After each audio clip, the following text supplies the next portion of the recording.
That's the way you learned at the Wharton School of Finance. I mean, that would be the ultimate thing. Now, whether or not that works, but I did suggest that I'm highly educated. I went to the Wharton School of Finance. I went to the Wharton School of Finance. I went to the Wharton School of Finance. I went to the Wharton School of Finance. I was a very fine student. And I went to a great school, business school, the Wharton School of Finance. Clip after clip rolled across the studio screens as Donald Trump effectively built the argument against himself. Again and again, he described his own academic background, saying he attended an Ivy League university, insisting he was highly educated, and repeatedly calling himself an excellent student. He also claimed he understood elite circles better than others because he had studied at more prestigious institutions. One name kept returning like a protective shield whenever criticism appeared: Wharton. Wharton, Wharton. Each mention felt less like information and more like reinforcement. But Colbert didn't jump in immediately. He allowed the sequence to accumulate until the repetition began to sound less like confidence and more like something carefully maintained. We have the results of their IQ test right here. Tillerson scored a 120. It's above average, not genius, but still pretty good. And we have Donald Trump's results right here. It's a drawing of a big truck that says MAGA. And there's Trump right there saying Hong Kong. Then he finally looked at the camera and delivered the line that shifted the tone of the entire segment. Attending Wharton is factual. But what was constructed around it is the narrative. That distinction became the core point. Trump did, in fact, attend the Wharton School at the University of Pennsylvania and graduated in 1968 with a Bachelor of Science in Economics. Colbert made sure this was acknowledged clearly, because accuracy still matters even when satire lands harder without exaggeration.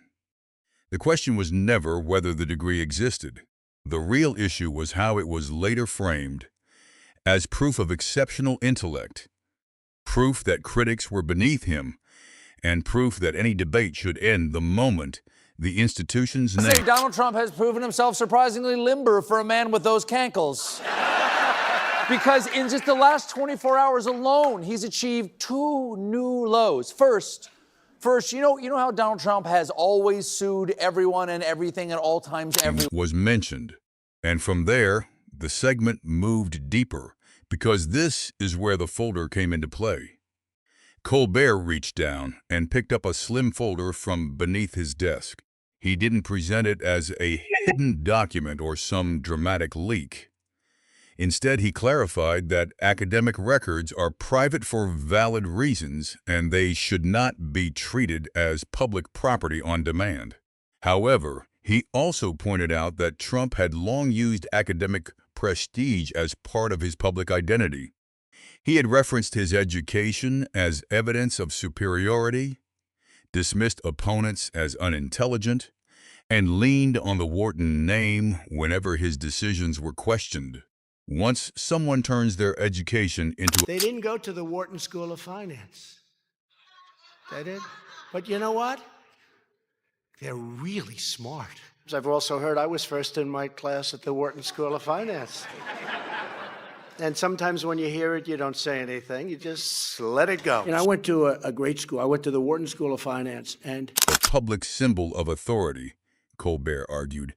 It naturally becomes open to public scrutiny. The audience leaned in as he opened the folder, not to reveal private grades, but publicly available historical references.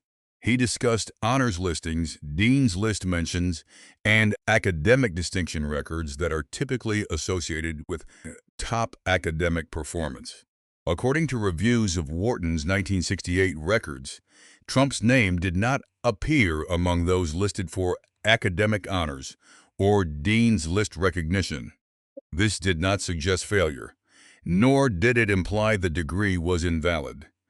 It simply challenged the long-standing narrative of top-tier academic dominance. And in that moment, the first visible crack in the legend appeared. Colbert emphasized that there is nothing disgraceful about graduating without honors. Millions of people complete their education without top distinctions and go on to build successful, meaningful lives, raising families, starting businesses, and contributing to their communities. Ordinary achievement is not something to be ashamed of. The issue, he argued, begins when a standard accomplishment is transformed into a larger-than-life story of superiority and then used as a tool to diminish others. That is where admiration turns into distortion. From there, Colbert shifted to something deeper than academics: character.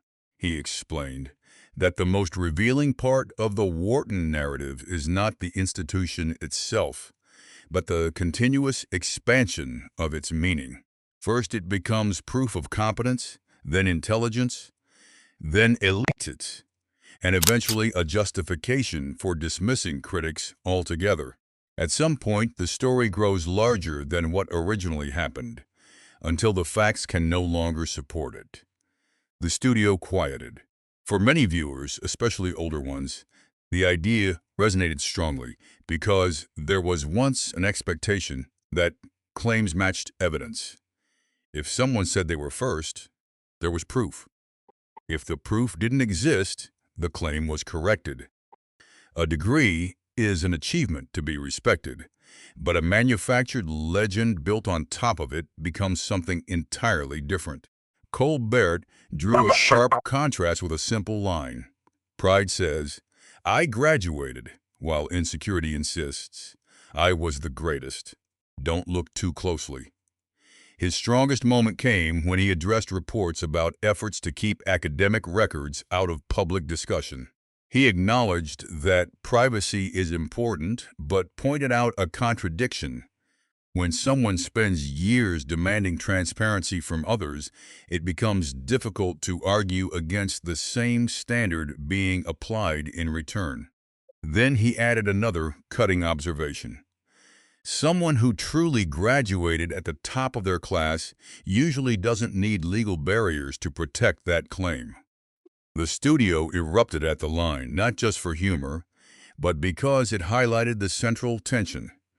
Trump did not simply attend Wharton.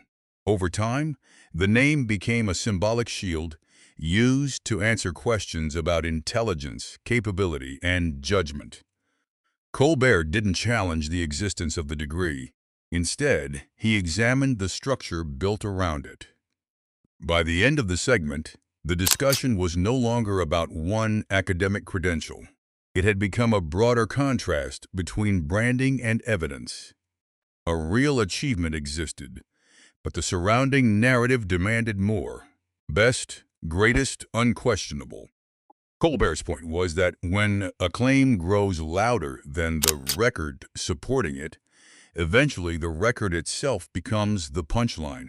He didn't need confidential files, only repeated public statements, widely available information, and a single folder to separate fact from embellishment. Trump did attend Wharton.